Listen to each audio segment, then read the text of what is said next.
दोस्तों, आप सबको मेरी प्यार भरी नमस्कार। आज मैं बाबा नानक जी की एक वाणी लेके आया हूं, जिसका हम अर्थ समझेंगे और जानेंगे कि बाबा नानक ने हमें क्या संदेश दिया। क्योंकि जैसा आप सब जानते हो कि हर संत हमें एक ही संदेश देता है, लेकिन हम मन के दायरे में रहते हैं, इसलिए हम समझते हैं कि अलग अलग संतों के अलग अलग पंथ हैं।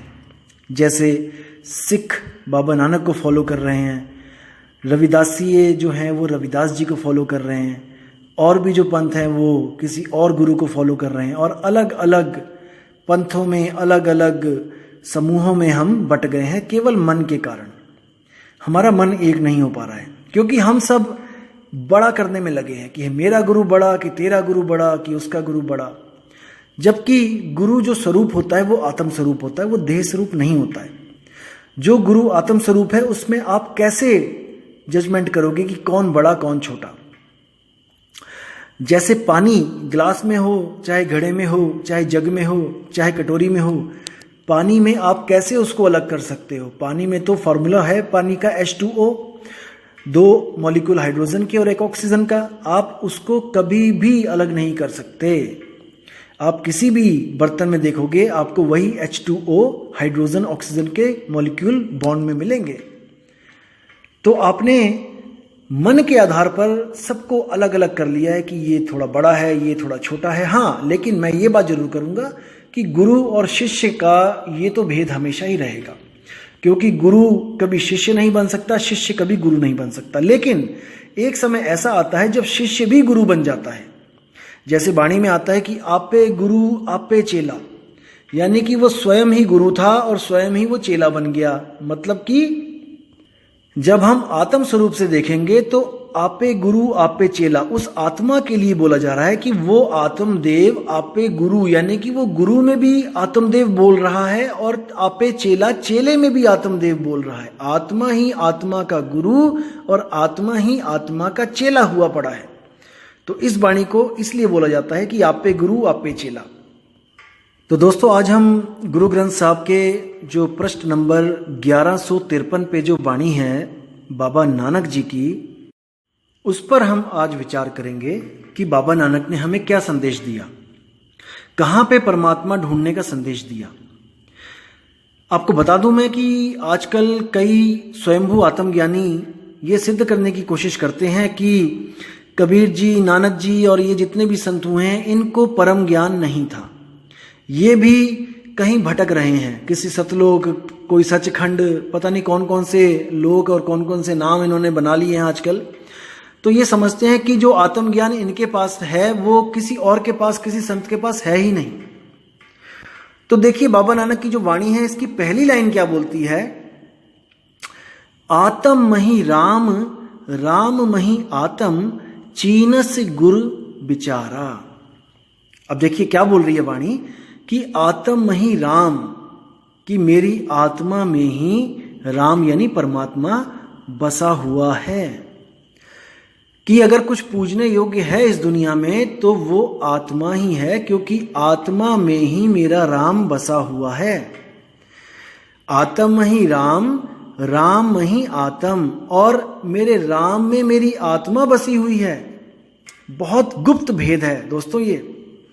जैसे आपने सुना होगा, बूंद समाना समुद्र में जानत है सब कोई, और समुद्र समाना बूंद में बूझे बिरला कोई। सेम वाणी यहां पर बाबा नानक के द्वारा बोली जा रही है। राम यानी समुद्र, आत्म यानी कि बूंद। आत्म मही राम, राम मही आत्म, चीनस गुरु बिचारा। कि मैंने अपनी आत्मा में ही राम को पा लिया है। और कैसे पाया, चीनस गुरु बिचारा। अपने गुरु के जो विचार हैं, अपने गुरु का जो ज्ञान है, अपने गुरु का जो विवेक है, उसके द्वारा मैंने अपनी आत्मा में जो राम बसता है उसको छीन लिया। कितना स्पष्ट है, कहां पर है यहां पे कि वो किसी लोक की बात कर रहे हैं। उन्होंने स्पष्ट बोला है कि आत्म मही राम, राम मही आत्म। बात ही खत्म कर दी है। तो सोच समझ के बोला करो। जो भी कोई इन संतों के खिलाफ बोलता है, प्लीज सोच समझ के, वाणियों पर विचार करके, विवेक लगा के तब अपने इस मुख से कुछ निकाला करो। अब आगे देखिए कितनी सुंदर पंक्ति लिखी है। अमृत बाणी शब्द पछाणी, दुख काटे हौ मारा।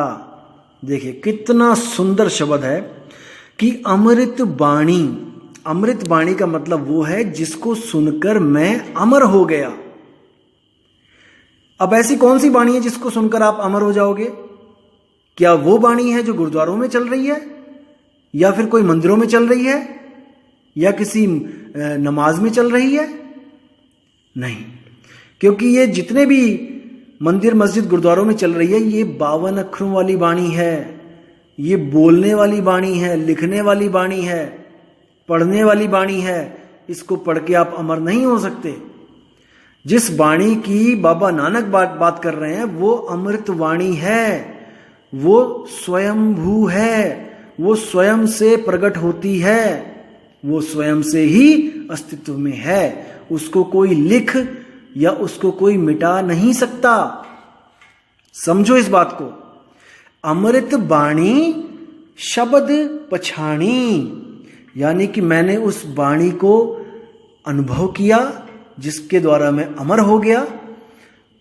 कैसे अनुभव किया? शब्द पछाणी, गुरु के शब्द को जब मैंने परखा और उसका मैंने जब सिमरण किया, तब मैंने उस अमृत वाणी को अनुभव किया, जो वाणी जुग जुगांतर से बजती आ रही है।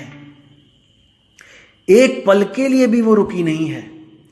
जो आदि सच है, जुगाद सच है भी सच, और नानक होसी भी सच है।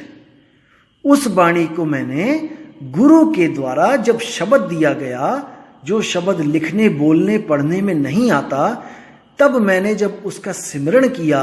सिमरण का मतलब ये नहीं कि मैंने उसको जपा। सिमरण का मतलब क्या होता है? सिमरण अक्षर आया है संस्कृत भाषा से, जिसको हम कहते हैं स्मरण। स्मरण ही सिमरण बन के आया पंजाबी भाषा में। स्मरण का मतलब होता है किसी को याद करना, ना कि किसी का नाम जपना। जैसे हम कहते हैं कि अपने अपने गुरु को स्मरण करो। जब हम कहते हैं गुरु को स्मरण करो, तो हम गुरु की मूर्त को ध्याते हैं। ध्याना यानी कि ध्यान करना, सिमरण करना, स्मरण करना, याद करना। लेकिन कई संतों ने सिमरण को क्या बना दिया?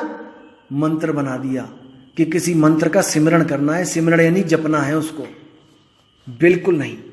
श्वासों की माला पे सिमरू में पी का नाम, यानी कि मैं हर श्वास में उसको याद करूं। लेकिन अनाड़ी संतों ने श्वासों की माला पे जपवा दिया। नहीं, बाबा नानक कहते राम राम करता जग फिरे, राम ना पाया जाए। यानी जितना भी राम राम कर लो, कितना भी राम राम कर लो, वो राम ऐसे नहीं मिलेगा, बिल्कुल नहीं मिलेगा, जब तक आपको कोई आत्मज्ञानी गुरु नहीं मिला। राम राम करके आप भटकोगे ही। आज देख लो दुनिया भटक रही है, कौन कौन से तीर्थ स्थानों पे जाती है जयकारे लगाते हुए, लेकिन उनको ये नहीं पता कि जिसको तुम ढूंढना चाहते हो, जिसको तुम पाना चाहते हो, वो तुम्हारे पास ही है। वो कहीं पहाड़ों पे नहीं है पड़ा हुआ जो तुम वहां पे ढूंढने जाते हो। तो साहिब क्या बोल रहे हैं? जल में मीन प्यासी, मुह देखत आवे हासी, आत्म ज्ञान बिना नर भटके, कभी मथुरा कभी काशी। साहिब कह रहे हैं हंसी आती है जब समुद्र में मछली पानी को ही ढूंढने के लिए इधर से उधर भटकती है। 24 घंटे पानी में रहती है, लेकिन फिर भी एक घूंट पानी नहीं पी सकती, क्योंकि जितनी बार भी वो पानी पीने के लिए अपना मुंह खोलती है, तो उसके गलफड़े जो गिल्स होते हैं उसमें से पानी बाहर निकल आता है। जितनी बार भी वो मुंह खोलती है, पानी पेट में जाने की बजाय गलफड़ों में से बाहर आ जाता है। तो पूरा दिन यही प्रोसेस चलता रहता है, और उसको जब प्यास लगती है तो वो पानी की एक घूंट भी नहीं पी पाती है। फिर क्या होता है? फिर वो तरसती है, तड़पती है और पानी के लिए भटकने लग जाती है। अब भटक भी पानी में ही रही है और ढूंढ भी पानी ही रही है और रहती भी पानी में ही है। कितनी दुविधा है। तो भटकते भटकते भटकते जब उसकी ऐसी हालत हो जाती है कि वो बेहोश होने वाली हो जाती है, जैसे आपने देखा होगा कि तालाब में जो मछलियां मरी होती हैं वो पानी के ऊपर एक ही जगह एक ही लेवल पे ऐसे पड़ी होती हैं उल्टी बिल्कुल। तो बेहोश हो चाहे मरे, मछली हमेशा उल्टी हो जाती है।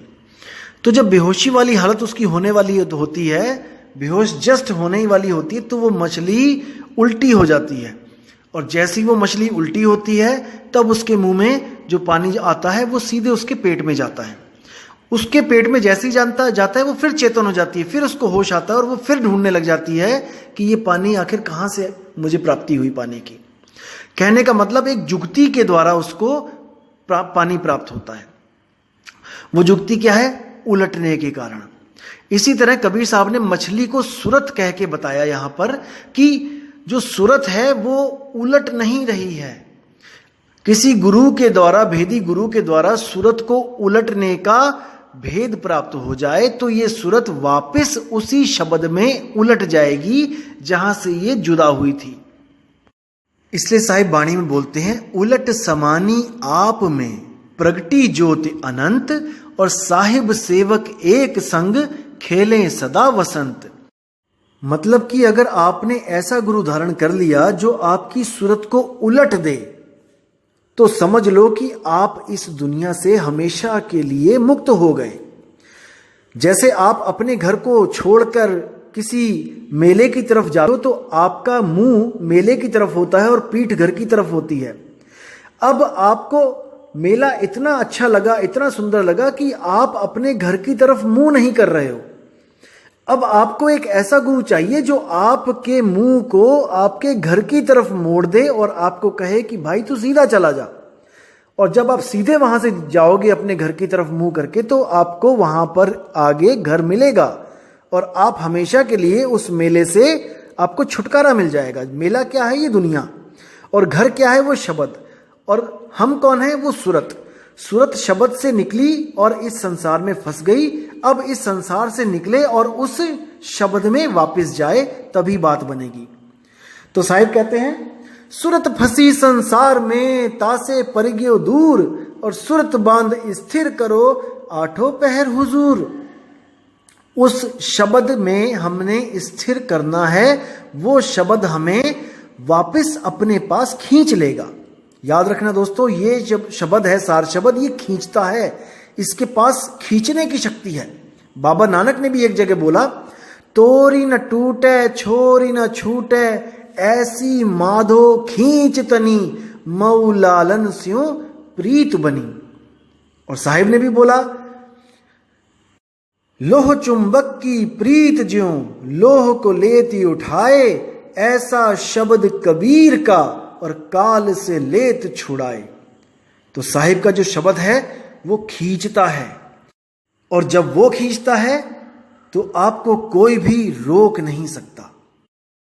आगे नानक साहब कहते हैं, नानक हऊ में रोग बुरे, जह देखा तह एका वेदन, आपे खसमे शब्द तुरे।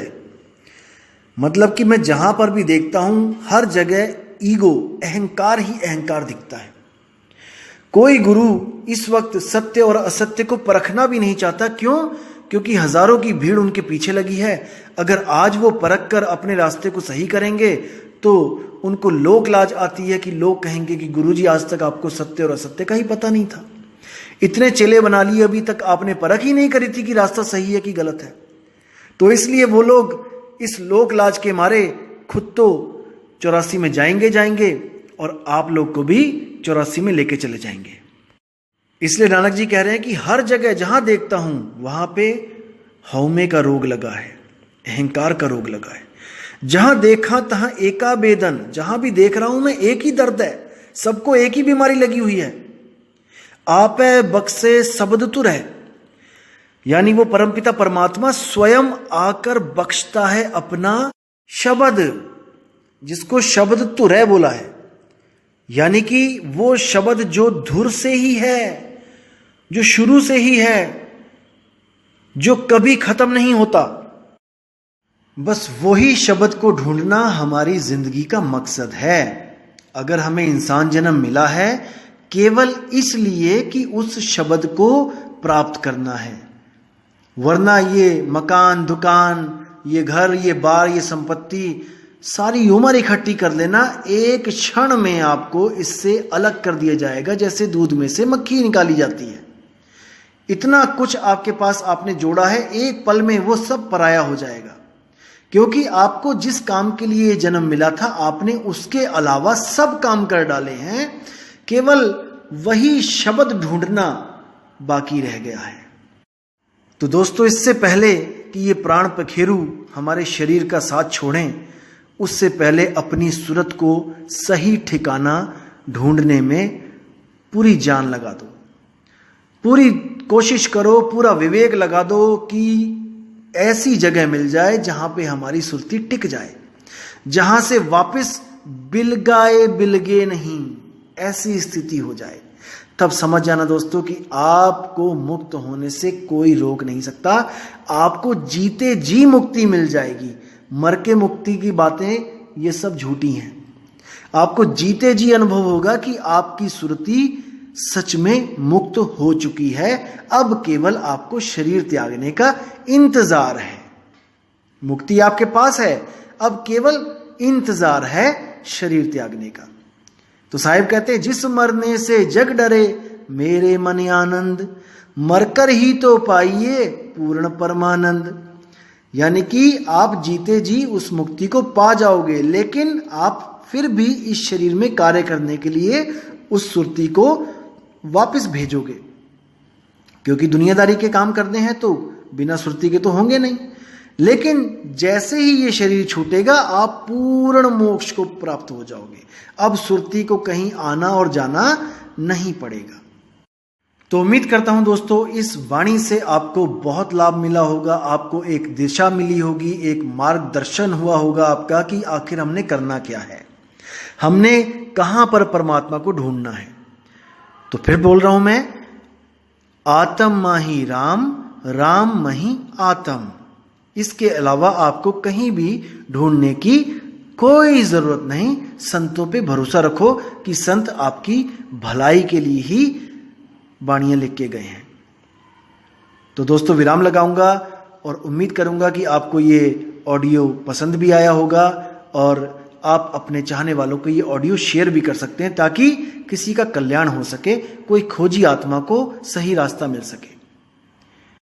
तो अब आप लोग से विदा चाहूंगा दोस्तों। आपका दिन बहुत बहुत मंगलमय हो और आप अपने सारे कार्यों को सफल करें। जय गुरु वैराग साहिब, जय गुरु मदन साहिब, जय जय सतगुरु सत्य कबीर साहिब की जय हो। साहिब बंदी।